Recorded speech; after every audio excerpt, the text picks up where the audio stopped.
I'm talking with Russ Langer. He is the voice of the Las Vegas Aviators, formerly the Las Vegas 51s, the Las Vegas Stars, and we can go down the list. And Russ broadcasts from Old Cashman Field, which is now being turned into or it has been turned into a soccer facility, and the new Las Vegas Ballpark. He's got it made. He's got one of the nicest parks to broadcast from. And I'd like to welcome you to the show, Russ. Thanks, Bob. Appreciate it. And yeah, we were the Stars. We were the 51s. Now we're the Aviators. So we change names like clockwork once every 18 years. But you got the cool colors now, and it's kind of like Southwest, Vegas colors, so I have not been to your new ballpark yet. Tell the people how the difference between Cashman and the Las Vegas ballpark. Well, there's a huge difference for sure. I mean, fan comfort is number one. The ballpark at Cashman Field was built in late 82, opened in 83. And it was designed by a very solid company. But the problem was the company that designed it was based on the East Coast. And because they were based on the East Coast, they didn't think about what it's like in the Nevada desert in July. So they put in aluminum bleachers and the left and right field line. Well, when it's 112 degrees, that's not a game, it's a sentence. Yeah. So for many years, from 83 up until through 2018, which is how long the Vegas franchise played there, fans had to endure that, and it was very difficult. This ballpark was built specifically with fan comfort in mind. The Howard Hughes Corporation and the other people involved in this particular enterprise did a marvelous job. And one of the things they did was they spent the extra money to make sure each individual seat was made of the breathable mesh, which is many times more comfortable when it's hot than vinyl. Sometimes we hear people say, well, why didn't you build a dome? Well, you could build a dome if you've got 4 times as much money. Right. This is an expensive ballpark, but they weren't ready to go that far with it. But they did everything they could do. There's a swimming pool, there's a splash pad for kids, there's a big indoor club level where fans can have food and drink, and it's all very high quality and very comfortable and air conditioned. So, there's a reason why when the park opened last year, Bob, that we had 47 sellouts and drew 650,000 people. It's still a great place for families, and the area of town that it's in, Summerlin, the far west suburb, is an upscale area. People were hungry for family entertainment because in Vegas, there's a ton of things to do. It's the entertainment capital. But if you're a family of, let's say, 4, and you're trying to do something together to keep the cost down, you don't have a lot of options. No. You can go see a movie. Well, of course, now it's tough with COVID, but even in the days when movies were more popular to go see them, but how many movies can you see? And how many movies are really family friendly nowadays too? So this is an opportunity for people to come out, and this ballpark is, I hate to use the cliche, but truly something for everyone. From the pictures I've seen, and I've had a few people on my ballpark page on Facebook tell me, you've got to get out there and see this. You're absolutely going to love it.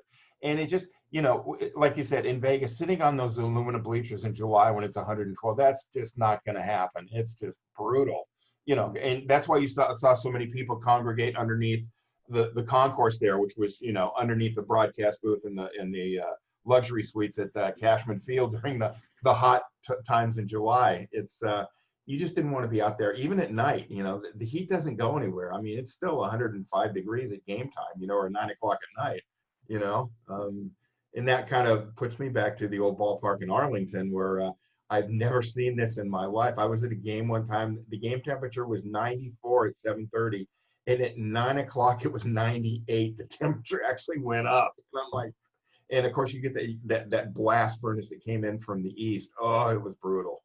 But at least they kept the fan comfort in mind with the mesh seats, and I'm sure they've got lots of ice cream and the stuff to keep you cool. But the ballpark looks beautiful, and they did. It really is. And then once you're seated and you have your refreshments, the ballpark is a very, very nice place just to watch a game. We have the 23rd largest scoreboard in North America. It's a scoreboard that's bigger than several of the big league parks, and it's all very high tech and nicely laid out and all logically done. So there's that as well, and the parking is free and it's all over the place. And there are plenty of places. It's adjacent to downtown Summerlin, which is an outdoor mall. So folks can do all kinds of things before and after the games, again, with families in mind. That's great, because like we were talking before we started taping, it brings you back to like what Petco Park, Fenway Park now, Wrigley Field. You got Wrigley Field. After the game, you feel like, okay, we can walk around and go to a restaurant or a bar or grab a hot dog or a pizza or whatever somewhere. You really couldn't do that at Cashman because North Las Vegas is kind of sketchy. Yeah, that was one of the big things about it, because again, if you are a minor league team, you are marketing to families, and yet a lot of families over the course of time didn't want to come down to Cashman Field, especially for night games. And so we had to really work hard to try to do that. And we did. We were out in the community talking to people, going on speaking engagements, which is something that I participated in, and other people in the office as well. And we did what we could. And that's why we did treasure the fans who did come out, because they were pure diehard fans. They were willing to come out, and because what did we do? What did we do to combat all of those negatives? Well, we couldn't control the heat. We couldn't control the way the ballpark was designed. We couldn't control the fact that sometimes the teams weren't very good. We couldn't control. But what we could control was, have a nice day. Here's your program. Big smile, which costs nothing.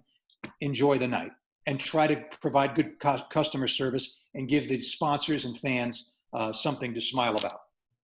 Yeah, and of course, for people that don't know, Cashman Field is still standing. They're using it for soccer now. It's just north of downtown, where the Mint and all those hotels were. I know they've all changed names 14 times, but it wasn't too far, and it wasn't too far from the original Cashman Field, which I think is a police station now or something like that.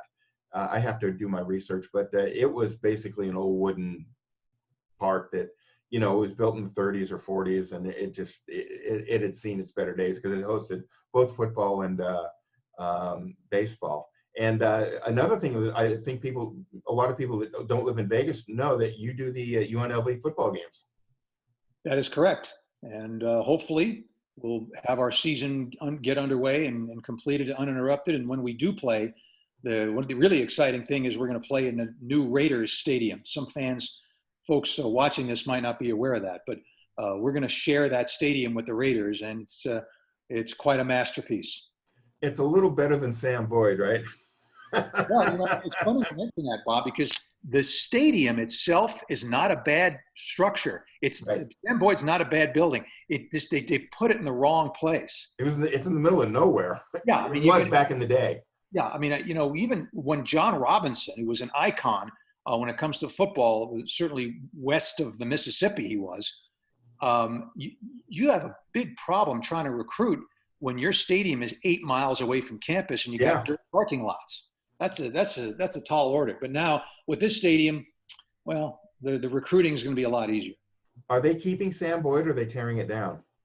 As of now, they're keeping it. There'll be some events taking place there. I'm sure they'll have some concerts and maybe tractor pulls or what have you. But it's still, again, it's a workable ballpark. It's not falling apart, but they're not going to have collegiate football there anymore.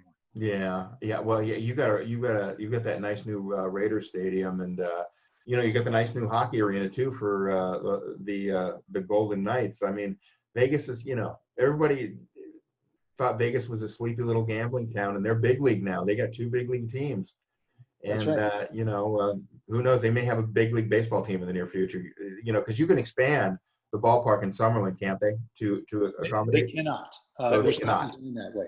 In order to do that, they would have had to, without getting too technical, invest in, again, really several times over the amount of money that it cost to build this park. And so they just chose not to do that. So that park is not expandable. Now, obviously, it was an easy move for you, and I'm sure you to go from Cashman to the new ballpark.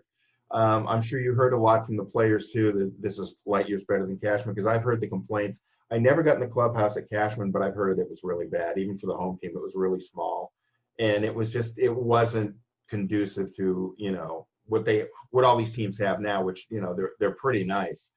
Fresno's nice, Sacramento's really nice. They're a lot larger and they have more room. Yeah, Cashman, again, it was a good ballpark when it was built in 82, 83, but over time it got bypassed by so many other ballparks. And if you're a major league team and you're investing more and more money in your AAA players, well, you want your players to develop in a place that has really nice accommodations. And Cashman, over time, I mean, we're getting to the point now, a few years ago, we were still there, where there was no workout room per se. There was a tiny little closet that had some weights in it, and you had guys routinely in the hallway on stationary bikes with big giant General Electric fans blowing. I mean, you think that, you think Smokey Joe Wood is going to come walking in there. It's just way back. And so, if you're we lost the Dodgers as an affiliate because of that. The Toronto Blue Jays came for a few years, they left. We had the Mets. They figured the East Coast was better. They bought the Syracuse team. We understand, because the ballpark simply was not up to standard any longer. And now all of that is in the past.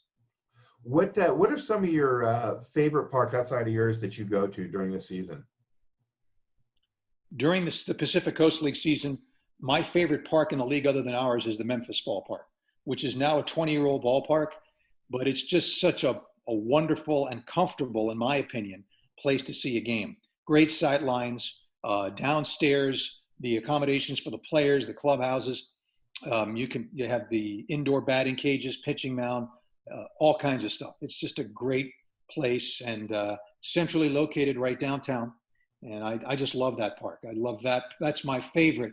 But I love the ballpark in El Paso. I think they did a great job in Albuquerque, where they actually rebuilt the ballpark that was there. And I worked at the old place for 4 years before I came to Las Vegas. That's a great ballpark. So those are my favorites among the ones that we travel to regularly. I like the ballpark in Salt Lake. It is now a 26-year-old ballpark, but it's been maintained very well and still a very nice place. When you're sitting there and you have that Wasatch mountain range in the background, especially when you go early in the season, April, May, there's still snow on that thing. It's like a postcard, and it's a very comfortable place to see a game too.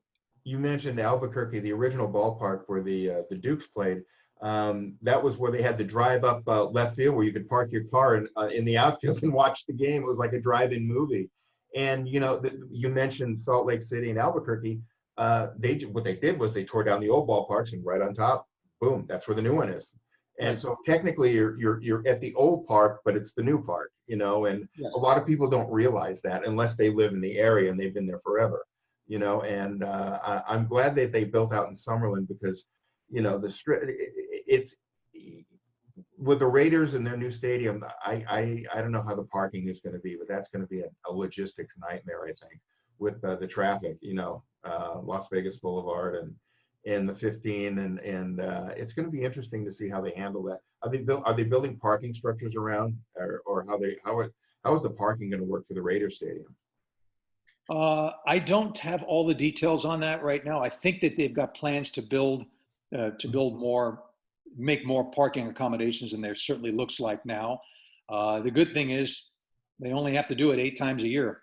Yeah, that's the good thing. So I think they're gonna get that figured out, and that's gonna be, from what I'm understanding, that place is gonna be a Taj Mahal for the NFL. I'm anxious to see. I was born in Inglewood, and I was born a half a mile from the Forum. So there, Hollywood Park is now. I can't even remember what they're calling their new stadium, but it looks. I mean, Vegas and LA are vying for the top of the line stadium. Everybody thought Jerry World was number one, and that's out of the water now. That's an antique compared to what they're building in LA and Vegas.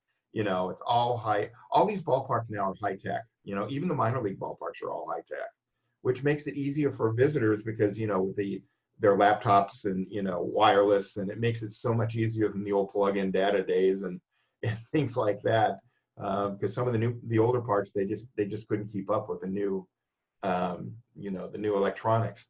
And, you went to the University of New Mexico to get your degree. You also went to New Mexico State. Were you part of the athletic programs down there? Did you call games down there when you were younger? I did on the campus radio station, and then also on the commercial station in town. I did high school football, but at New Mexico State, it was kind of cool because they had good broadcast facilities at the time, but not a lot of competition. Well, a lot of people. I mean, I grew up not far from you. I mean, I grew up in Encino, and I went to the Forum a lot. Yes, so did I. Concerts and sporting events, of course, but I could have gone to Cal State Northridge, could have gone to UCLA, could have gone to USC, but the broadcasting departments there were more of a cattle call, and I might have very well been lost in the shuffle. At New Mexico State, I had a chance to go to a place where they had good broadcasting facilities, but it's more of an agricultural school. Right. So I didn't have a lot of competition. I was a disc jockey immediately, and then within a year, I had a paid position as the sports director. So I did play-by-play for football, basketball, and baseball, and I did a series of weekly sports features, a show called Sportlight. I think I still have some tapes somewhere in the closet of those shows. And it was a paid position, and I was very lucky because I was 19 years old, and I was, I think, $60 a month, and I was probably overpaid. I was just trying to get my feet wet and try to get some experience, and that's where it started. I actually started in junior high school in radio in Buena Park. We had the only junior high school in the United States that had a radio station. I was one of the jocks. I was 12, 13 years old, and I should have pursued it even more. But as you get older, I'm working on a few things with a radio station back east. But, you get it. Baseball, sports and music go together because all jocks want to be, Jimmy Page. And all singers and bass players like Geddy Lee want to play third base for the Blue Jays. So, they kind of go together. And if you you talk to musicians as well as athletes, it's blended. It's almost like the perfect storm. Because if you get Geddy Lee and, say, Clayton Kershaw in the same room, they're going to talk forever, or Joe Carter or something like that. And, they feed off each other. And it's kind of cool because you see a lot of the guys at the ballpark, when I'm photographing and stuff. And I'm sure you see a lot of celebrities at the Vegas games too. No doubt about it. In fact, even some of the other ballparks, but in Vegas, we had a lot of interesting people come out and join us as guests. We had Flo and Eddie from the Turtles sing the national anthem one time. They came up on the air, and one of them wanted to, Mark, his name was, one of the two, wanted to do some play-by-play. So he was trying to do play-by-play, and I was kind of his training wheels, helping him for a couple innings. And it was really fun.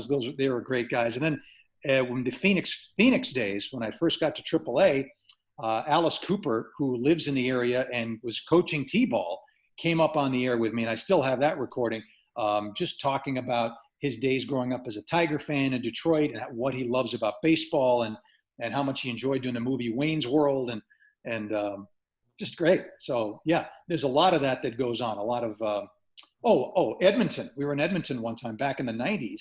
And after the game, Creedence Clearwater Revisited played a concert. Wow. And we happened to be staying at our hotel. So I sat in a bar for 2 hours with the original drummer for Creedence, Doug Clifford.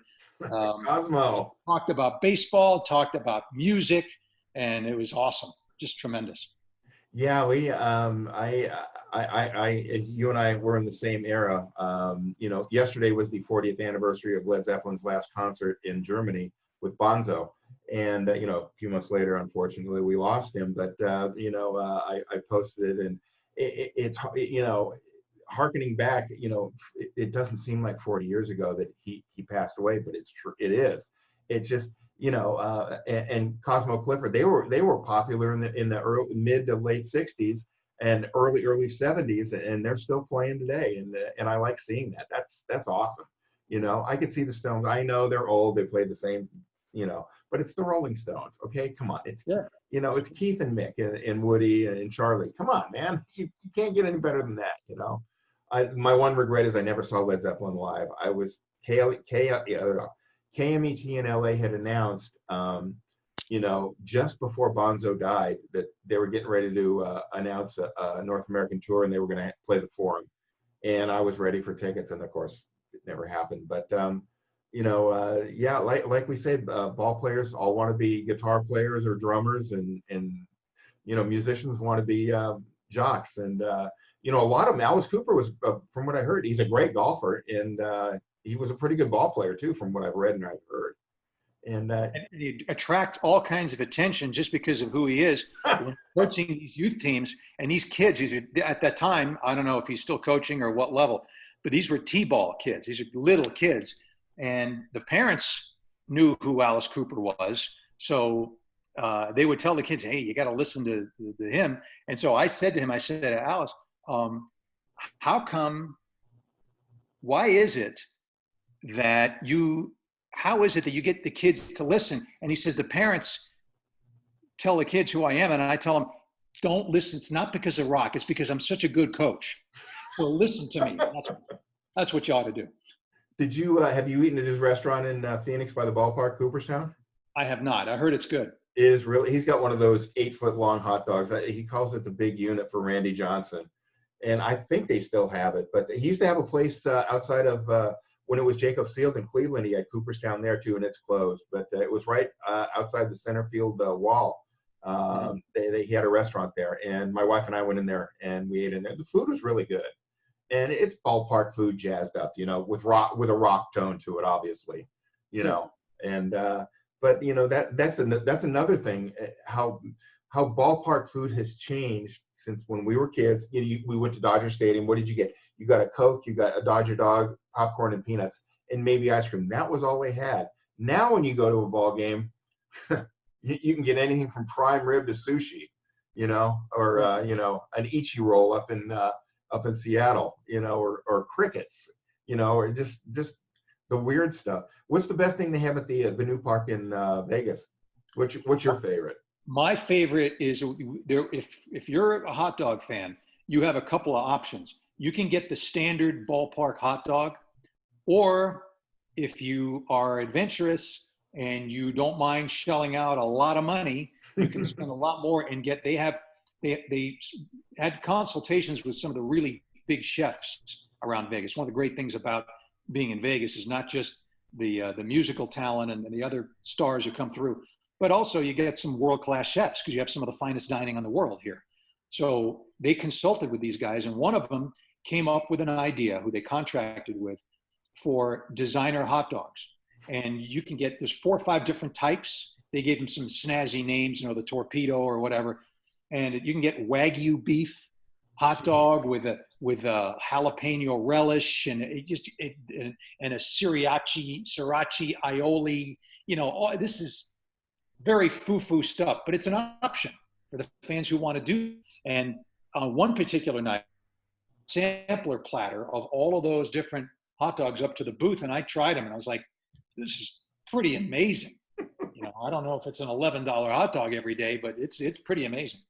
Well, you know, you broadcast a little bit for the Baltimore Orioles and Camden Yards, and I've been in a lot of press boxes, and they had, back in the day, they had the best press box food, because you can get crab cakes, you get crab omelets. You know, Baltimore has blue crabs right out their door.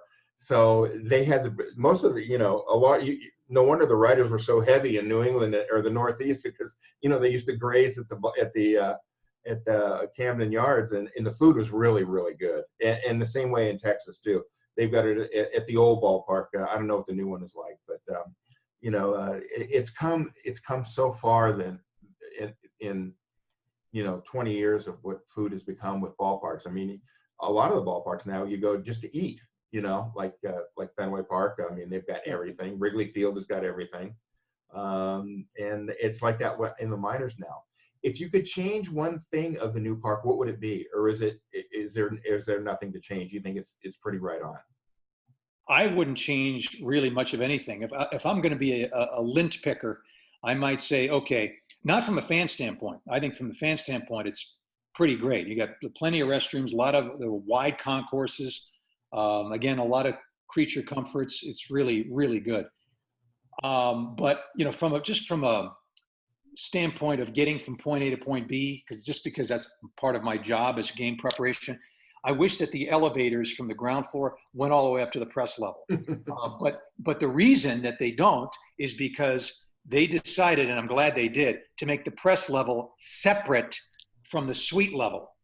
Yeah. In some other ballparks, and including a couple of ones that we named, the press level is on the suite level. Yeah. So your elevator, well, sure, it'll go up there. But then if you're on the air and you got to run to the restroom in the middle of the fifth inning and you got 90 seconds, you may have 4 or 5 fans that you're contending with to get into that restroom if you're on the same level.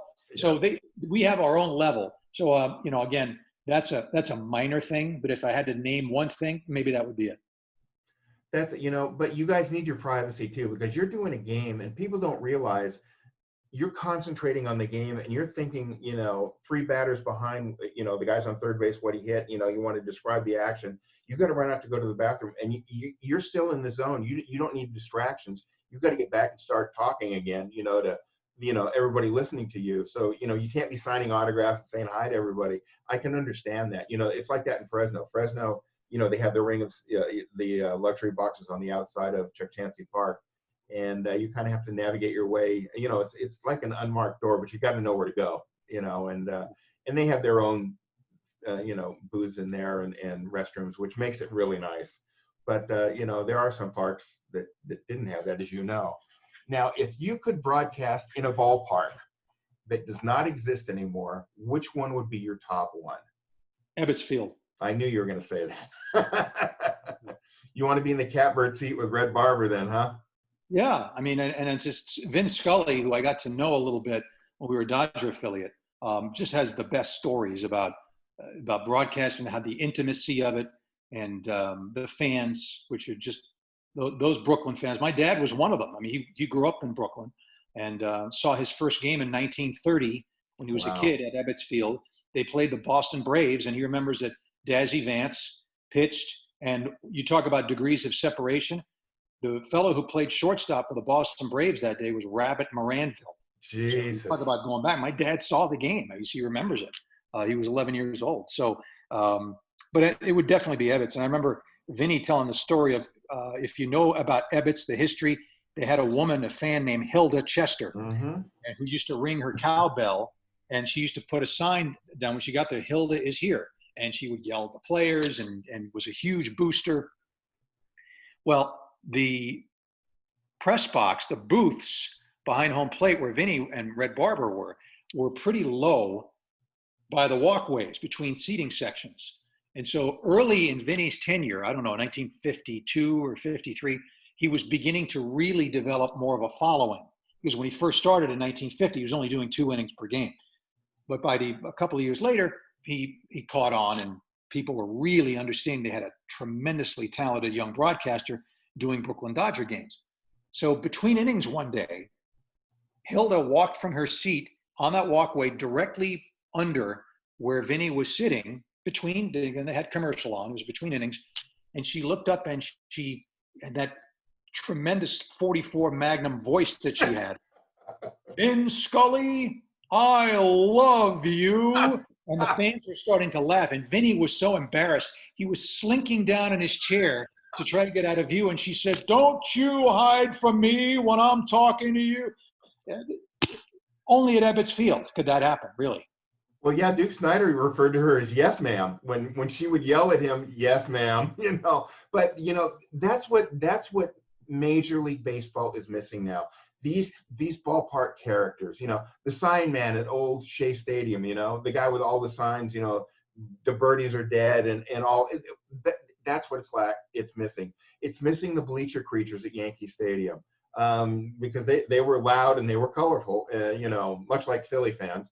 It's more, it's missing a lot from our youth. Baseball's changed so much. But, when we were kids, we used to go to the ballpark. We couldn't wait for the doubleheaders. We get the Street and Smith's Guide and look and see the doubleheaders, and we go to all the doubleheaders at Anaheim and Dodger Stadium. And we were there when it opened till they kicked us out, and it was a lot of fun. And I would love to see the minors get back to that with the kids. I know the kids love all the games, the spin the bat and everything like that. I'm glad the minors make it a lot more kid friendly than the majors do. And the majors are missing. I think the majors are missing a big point with, this corporate stuff. It just, you got to yell and scream and let kids be kids. because they're the foundation of baseball in the future is the kids, and you got to get them interested. Oh yeah, no doubt. And you've broadcast in some. What's the worst place you've ever broadcast a game from? Let's go there. I mean, in the minors when you were doing a game, what's the one you went, oh my God? Well, there are a couple of places. I mean, I was in the Midwest League back in the 80s. Oh. There were some parks there that really weren't very good. I remember the park, I wouldn't say it was the worst park, but the park in Beloit was, not an attractive place. The players had to dress elsewhere. There was really no clubhouses for them. I think that the interesting part about the old ballpark in Jackson, Mississippi, when I was in the Texas League, was the fact that the sidelines were okay, but it was an older park. I think it was called Smith Wills Park. Yep. They were a Mets affiliate in the early '90s, and they had chicken wire, and that's what you had in front of the visiting booth had, which it was fine. I could put my crowd mic outside the chicken wire and get a decent crowd noise for the broadcast. But they were very quick when the game ended to shut the lights off. Oh, jeez. And the problem was, if you're in Jackson, Mississippi in July or August, and it's totally pitch black, and the only light is the little light bulb in your booth, it's like an insect version of Jumanji.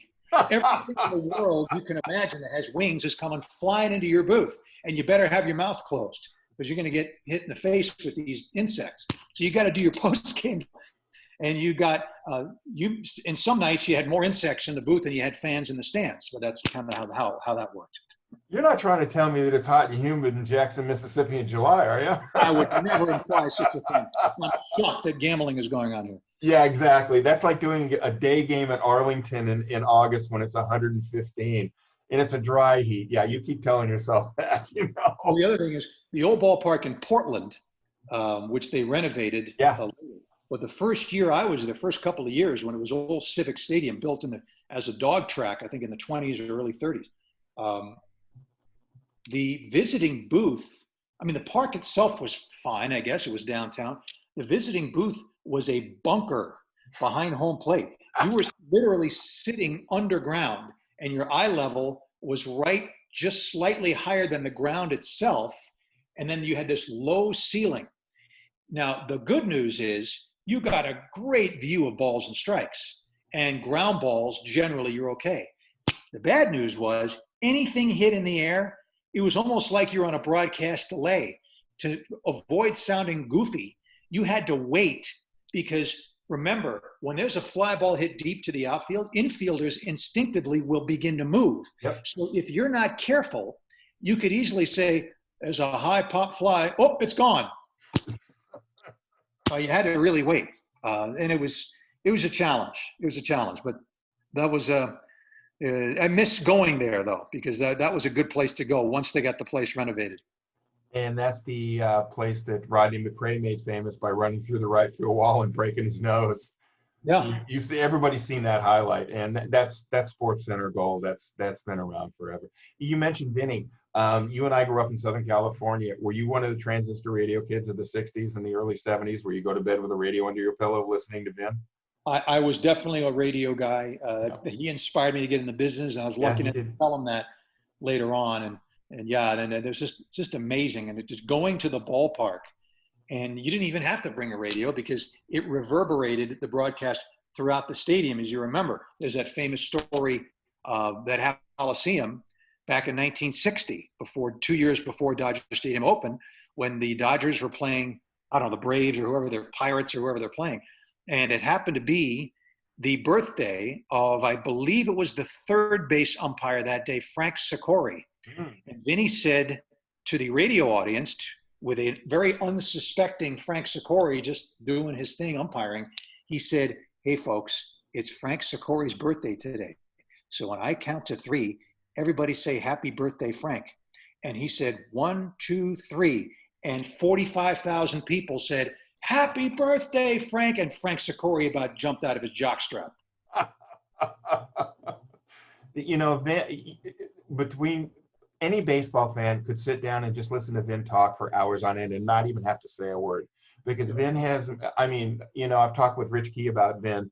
Vin has more stories, and he's probably, 66 years. He's seen it up, pretty much seen everything. And, I love his style because, as he put it, he wants the crowd to set the moment sometimes. Like when Sandy pitched his perfect game, he shut up for a few minutes and just let the crowd tell the story, which, is awesome. Of course, he learned from Red Barber, who was one of the best too. And Mel Allen.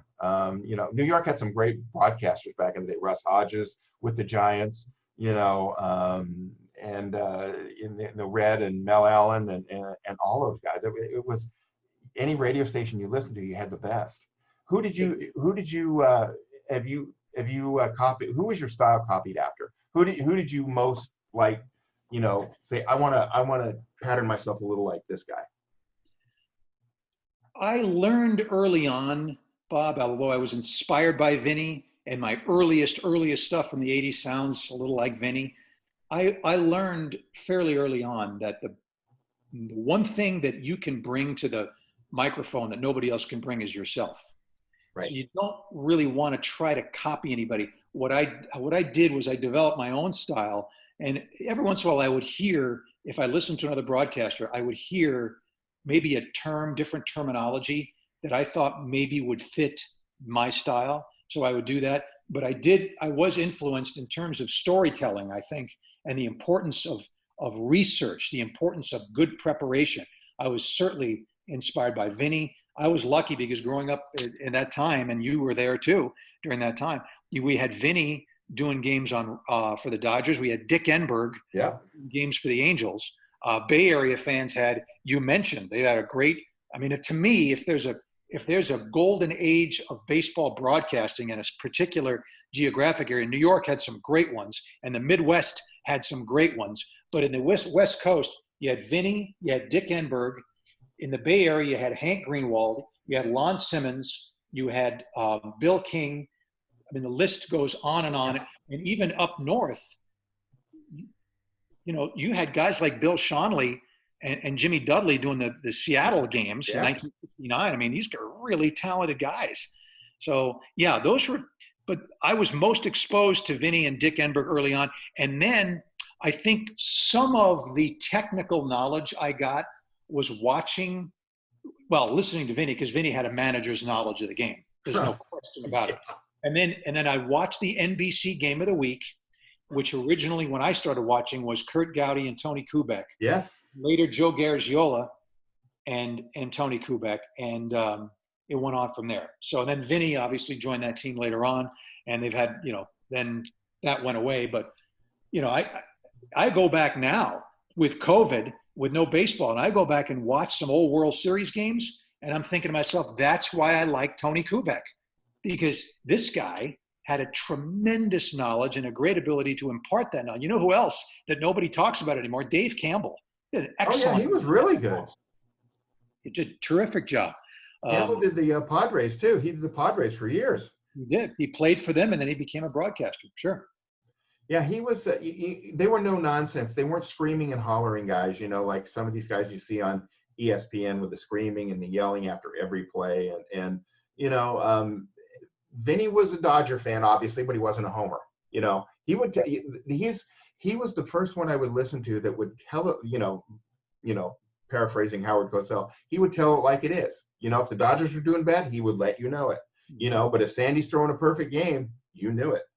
And if something good was happening against the Dodgers, say Marichal had a 2-hitter going or something, he would let you know what was going on. And I like that, I understand the homers, the biggest homer of them all probably was Harry Carey, but then, Harry never met a saloon he didn't like either. And that's just another story. But, you can see how the Midwest with broadcasters and the West Coast is different. They're more homerish in the Midwest, I believe, as opposed to the West Coast. I think that may be true, but I think ultimately every geographic area gets the kind of broadcaster that they want. Yeah, that is true. In the Midwest, you had you mentioned Harry, and I had a chance to meet him, and he was great to me. And if you read Al Michaels' book, you'll know why Al Michaels was a Harry Carey fan, even though Al was not a homer. But there was a funny incident in spring training back in the 70s where Harry really bailed Al out of a jam. But one guy I neglected to mention, who you did mention on the West Coast, was Russ Hodges, who was one of the all-time greats, of course. But I think, again, every area gets kind of what they want. In New York, where you had Mel Allen, Red Barber came later. You had some great guys working for the Mets, Lindsey Nelson, Bob Murphy. If the Phillies had some great guys, Baltimore had John Miller, who's a friend of mine now and doing the Giants games. Chuck Thompson in Baltimore. Yes, and you just Chuck Thompson, great. Joe Angel was there for many years. Yes, and I do believe that every area gets the kind of guys that they want, and those guys that I mentioned, most of them would not really be described as homers. They're entertaining in their own way. They all have their own style. Marty Brennaman was a terrific gentleman who definitely told it like it was. But every section of the country sort of has what they want. And the West Coast, I think, wants someone who leans a certain way but is pretty impartial. Midwest, you generally want guys. That's one of the reasons a guy like Hawk Harrelson had the kind of following he had with the White Sox, because everybody knew he was a Sox fan. He didn't hide it, and yet he knew the game exceptionally well. Yeah, he did, and he was a homer. He you either loved him or you hated him. There was no in between with Hawk. He did what he did, and he was a success for what, 30 years now.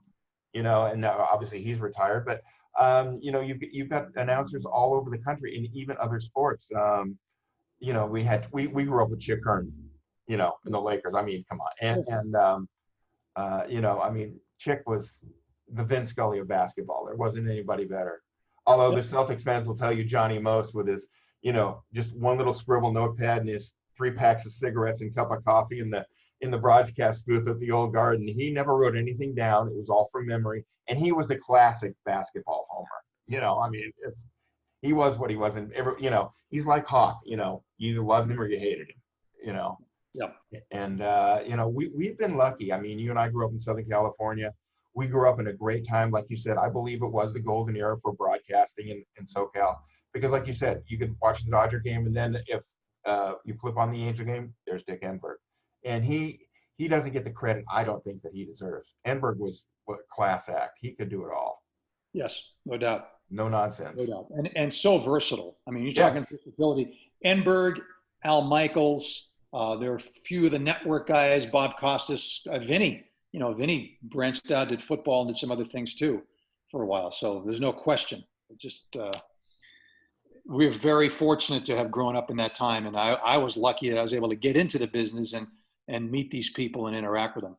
Yeah, it's, we're lucky we do it in our own way. You have the broadcast, you have the voice, and you get to meet all these great people. And it's, I have never met Vin, but everybody has told me he is the nicest person you would ever want to meet. He was so nice to people. And that's what sports should be, because, we're paying their salaries. You know what I mean? The fans.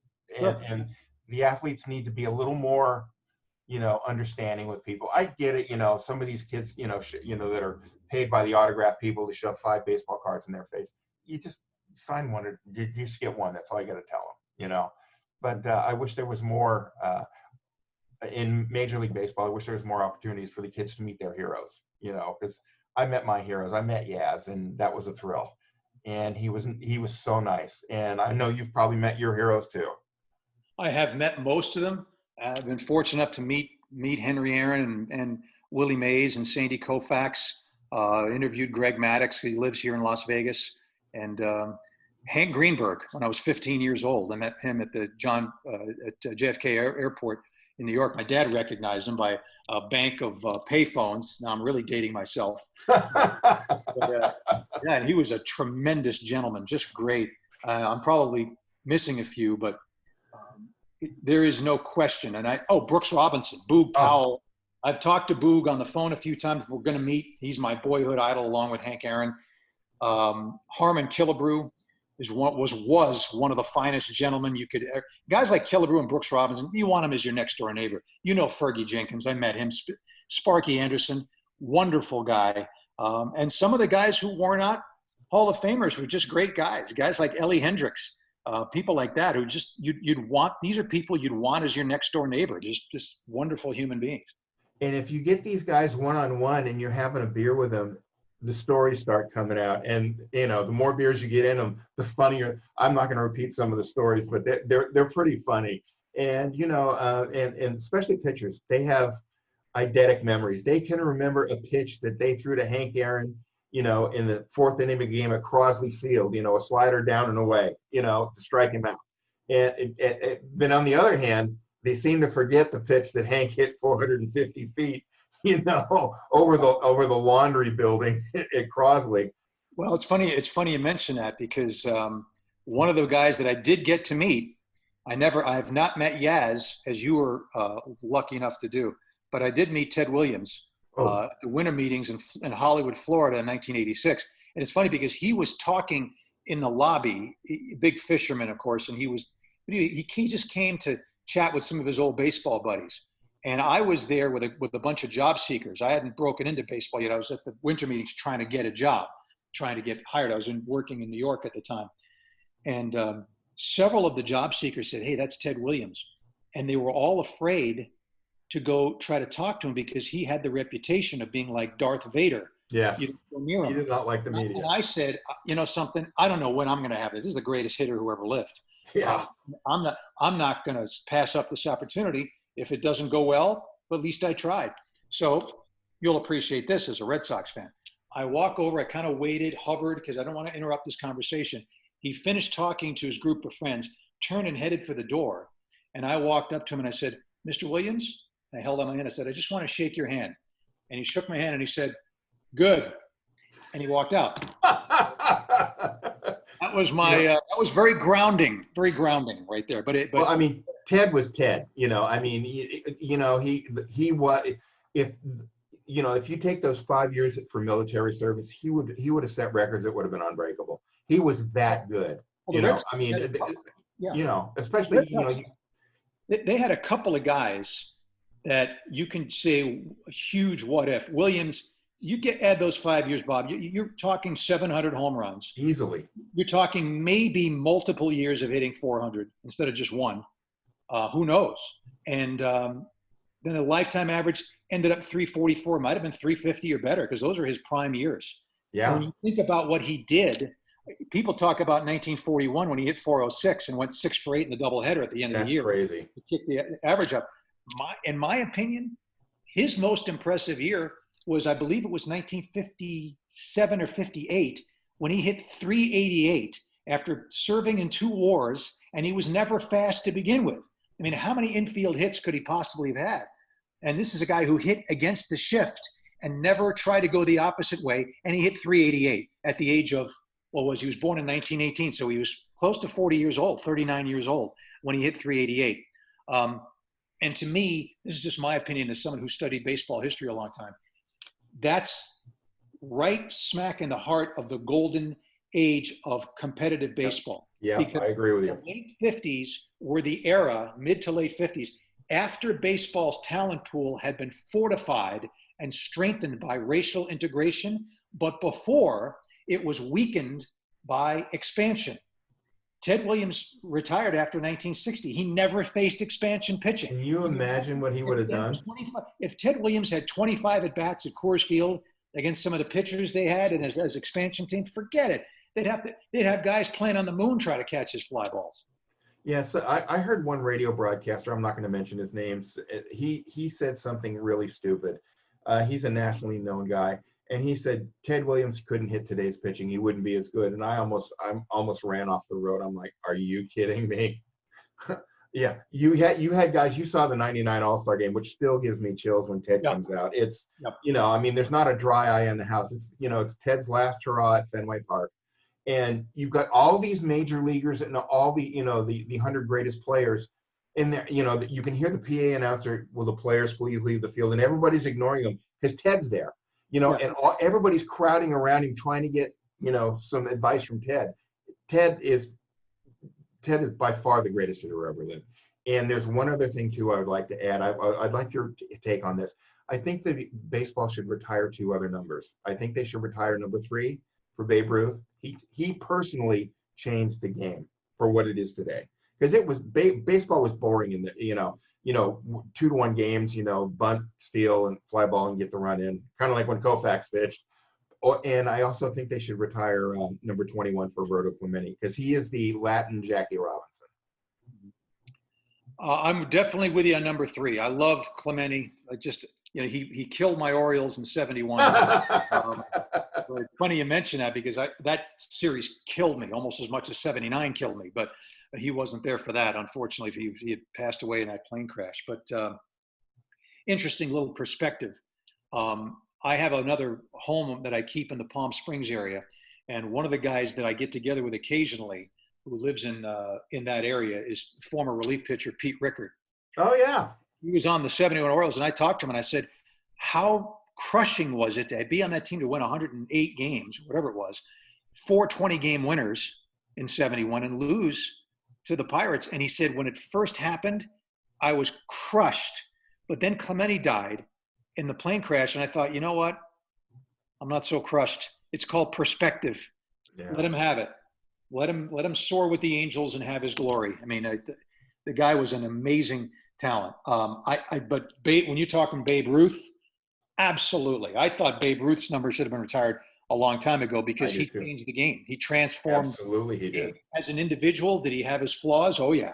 But as a guy who came along and just did things, and you talk about ambassadorship, he didn't just play for the Yankees, and then of course he played for the Red Sox as well, and finished with the Boston Braves. But this guy went on barnstorming tours into areas where they didn't have anything remotely close to big league baseball, and he drew tons of people to the game because he was willing to go out, even though he was getting paid good money.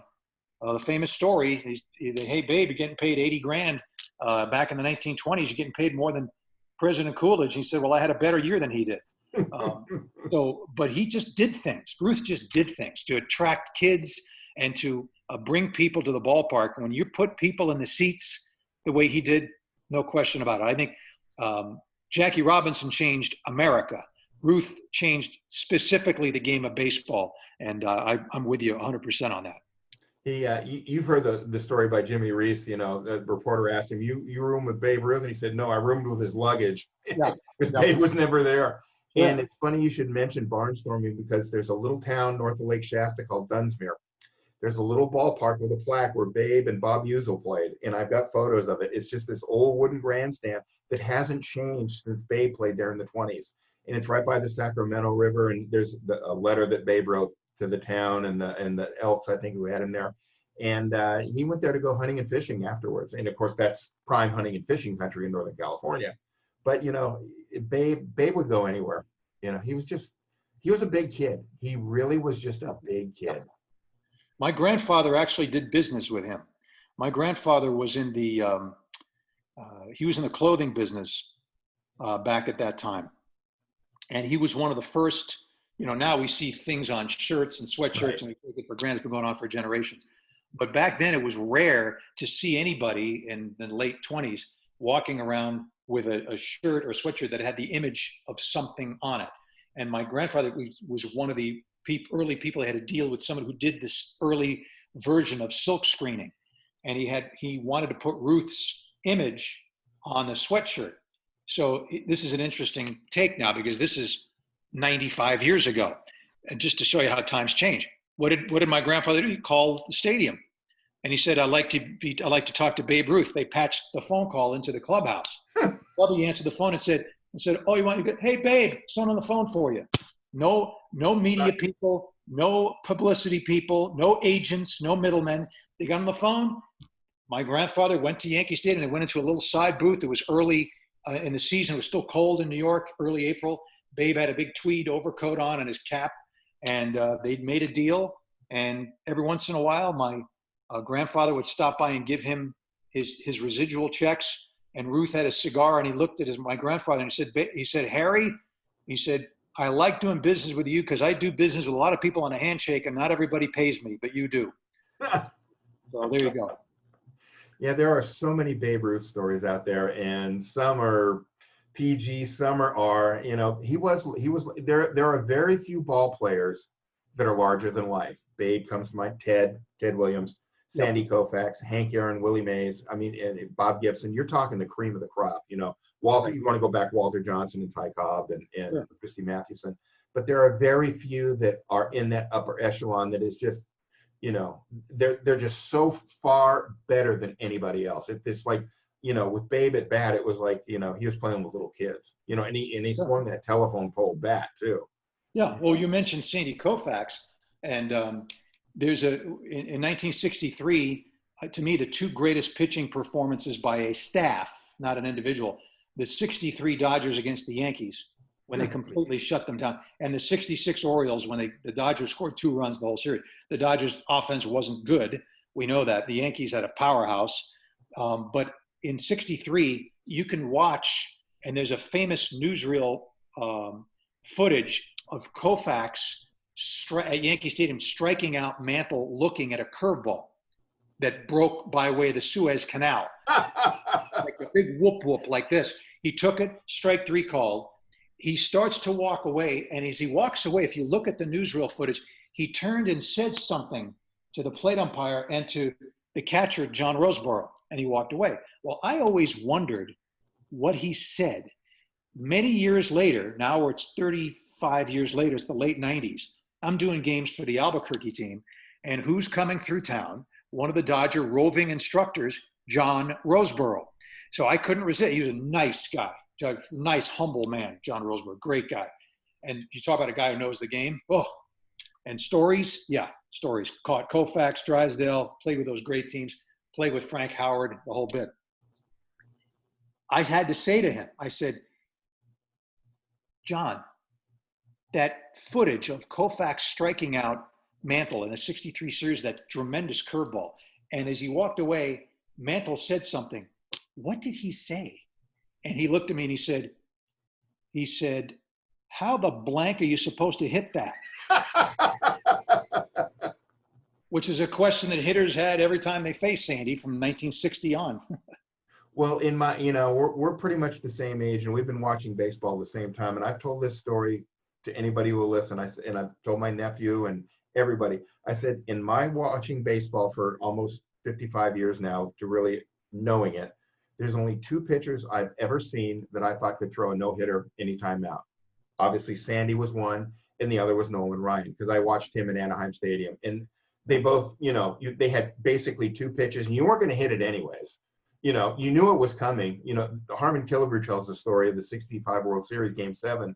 They got wind that Sandy couldn't throw the curveball. His elbow hurt. They knew we were going to get all fastballs. We still couldn't hit it. We got 4 hits or whatever it was, and they still lost. He said, I've never seen anything like it. It was all fastballs, and there was no way you could hit it. Mm-hmm. You know, and because there was such movement on it, you know, and just that, as you know, just that 1/4 of an inch movement, you're done. You have no chance. Yeah. You know. No question. Those guys, I never saw him pitch, but I did meet Bob Feller, who threw, of course, 3 no-hitters and 12 one-hitters. He might be in that category. Now, among the guys I saw, if there's one other guy that I might put in that category, it'd be Randy Johnson. And I knew you were going to say Randy Johnson. You know, this is a guy that 20 years from now, people are going to talk about Randy Johnson the way we talk about Christy Mathewson and Grover Cleveland Alexander. I mean, he had that slider that would buckle your knees and you'd crawl back to the dugout, you know. And, you know, and that was it. You know, Willie Mays tells the story that, you know, when it was Koufax and Drysdale and Osteen, that those top 3, he says, we knew Sandy wasn't going to hit us because he was afraid he was going to kill us. And he said, as soon as we saw Drysdale on the mound, we knew we were going down the first at bat, and we dusted ourselves off and just went away. You know, Drysdale to me was like the white Bob Gibson. They were both just mean and nasty on the mound. You know, you didn't argue with Gibby on the mound. You know, if you had a game to win, you probably want Gibson out there because he's going to get that game. Although don't tell Cardinal fans about Game 7 and 68. They don't want to hear that, you know. Yeah. Well, you know, when you talk about the great competitors, people talk about the fiercest competitors of all time, and Gibson is right near the top of that list. I mean, how far back do you want to go? You can talk about Cobb. You can talk about obviously Pete Rose is way up there. And for me, as an Oriole fan, a guy doesn't really get, I don't think, quite enough credit for the competitive fire that he had as a player, but that's Frank Robinson. I had a chance to spend a week on a Caribbean cruise back in the 80s with the Orioles. It was an Oriole Caribbean cruise, had some players, and the general manager at the time, Hank Peters, one of the broadcasters, and actually John Miller, and Earl Weaver was on the cruise. And I said, Earl, compare and contrast, if you would, Eddie Murray with Frank Robinson. He said, Eddie Murray, great player. Obviously, he's a switch hitter, tremendous production, do everything you asked him to do. But the thing is, like a lot of modern day players, if it was a lopsided game, he might take an at-bat off now and then, or if he's at first base running in a double play situation and it's, again, a lopsided game, he might peel off and avoid, the baseline. He said, Frank Robinson didn't care if it was 2-1 or 10-1. He's going to rack up your rear end at second base if he has a chance to break up a double play. He's going to concentrate with intense, laser-like focus in every single at bat, and that's the difference. So Frank, I mean, you talk Bob Gibson, Robinson, Rose, Cobb, and there are a few guys in the modern era and more in the last 20 years who might fit into that category also. My friends bring up Bucky bleeping Dent to me all the time, and I was, you were talking about the '71 World Series. Even though Rettman was safe at third, you still see Clementi's throw where I still don't know how he did it, where he just caught the ball, turned, did not plant, and just threw a seed to third base.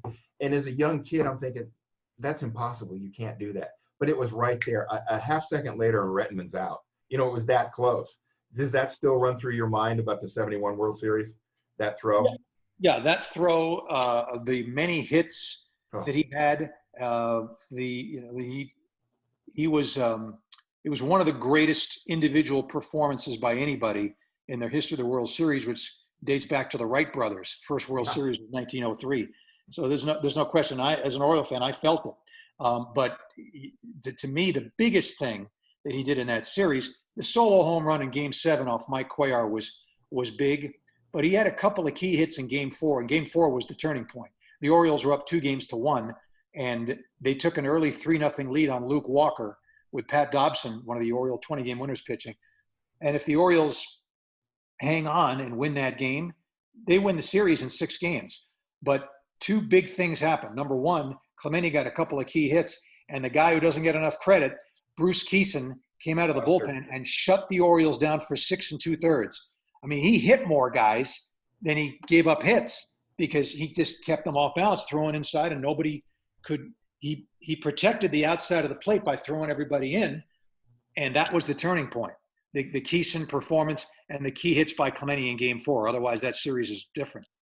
And then, it's almost like a mirrored copy when you go to 79, the Pirates and the Orioles again. And this time it's Pops. Pops single-handedly wrecked the Orioles, And, it was, unfortunately for Clemente, most, TV World Series was just getting into prime time and night games and things. And that was the coming out party where the whole country got to see how great Clemente was. And it was kind of like the same thing for Pops in 79. That was his big coming out party. And everybody knew who Willie Stargell was. As a kid, that bat propelling like the big pinwheel or an a propeller on an airplane. And, he's the only guy to hit 2 balls out of Dodger Stadium, And the ball he hit in Olympic Stadium. Oh, yeah. Which might have gone farther than the 2 Dodger Stadium balls off of Wayne Twitchell, I think it was. That was just an amazing home run he hit. And then and in Philadelphia. But the thing about Stargell, you mentioned him. For me, the 79 series and the 71 series, it was Clemente, who of course died tragically. 79, you mentioned Stargell was the hero. The biggest factor for them to win that series. And I was devastated because I was in college then and I had people coming after me. Oh, what happened to your Orioles? Look at that. And so I didn't think much of Mr. Stargell for a while, but then I got into the business many years later. And in Calgary, which was a Pirates affiliate back in the late 90s, 97, he came through as a roving guy working for the Pirates. And I had a chance to interview him. And one of the nicest gentlemen I've ever met was Willie Stargell. And at that point, it was like, if we're going to lose the 79 series, we got to lose to someone like that. Because he's just this is a gentle, thoughtful soul. He's a big teddy bear inside the body of a big, strong man capable of breaking you over his knee like a piece of balsa wood. Oh, I But what a know. great guy Willie Stargell was. And I was very saddened when he died. We lost him way too soon. They would have had a pretty good linebacking core with the Cobra and Stargell. Those two guys. That's a lot of meat right there. Those are two big boys. And Yeah. it's funny, you mentioned Stargell. Vin always called him Wilver because that was Yes. his given name. Yes. Wilver Dornell Stargell. Yes. And I'm glad we got to see these guys because they're larger than life. With me, it's Big Poppy. '04. That's Sure. the first three games I don't talk about, and then pretty much he single-handedly wrecked the Yankees. And to me, watching baseball for all these years, that's the greatest clutch hitter in playoff time I've ever seen. Every time there was a base hit or a home run, it was Poppy. And it was amazing. You're thinking, why don't they just roll the ball to the mound and pitch around this guy? And sure enough, boom, there it goes. Game over, time and time and time again. Yeah. And he's the only one that I can think of, and I may be missing somebody, but just from memory, Mariano Rivera, who was just so automatic, that fabulous cutter of his. But if there was one guy who could hit him every once in a while, which was more than most guys, it was David Ortiz. I mean, Bill Miller had a big hit off of him in one of those playoff games later on also. But Ortiz, nobody wanted to face him. And it just seemed like didn't matter. Lefty, righty, didn't make any difference to him. And we saw him play. I mean, he was in the Twins organization in our league in Salt Lake, along with Torrey Hunter. They had some very good players there at that time. And so he was always a fun guy to watch. Yeah, it's and he was one of the big characters of the game. He kind of reminds me a little bit of Babe Ruth because he loves kids and he's always willing to help the kids, and he's just this big kid, And he's always going to be remembered for when the Boston Marathon bombing. This is our blanking city, and nobody believed it. It was David Ortiz, And I wish there were more characters of the game like that. We've seen a lot in our let's just say more than 25 years of watching this. We won't go into specifics because we've been watching baseball for a long time. Sure. And it's great because you have the catbird seat, to paraphrase Red Barber, and you get to see it night after night, and you get to see the AAA guys getting ready to go to the majors. So you've seen countless guys go up to the majors and become Hall of Fame players and things like that. You have a great job.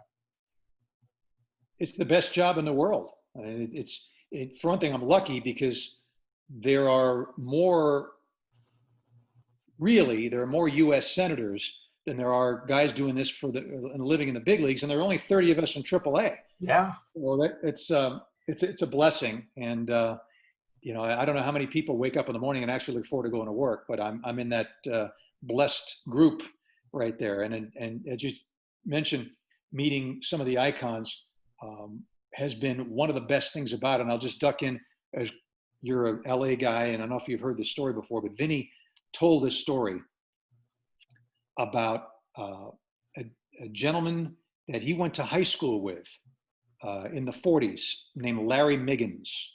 I don't know if you know that name at all. Mm-hmm. They were high school chums in New York, and they're about maybe 17 years old. And they were discussing one day what they wanted to do with their future. And Vinny said, I want to be one of those guys on the radio who describes the action in a sporting event.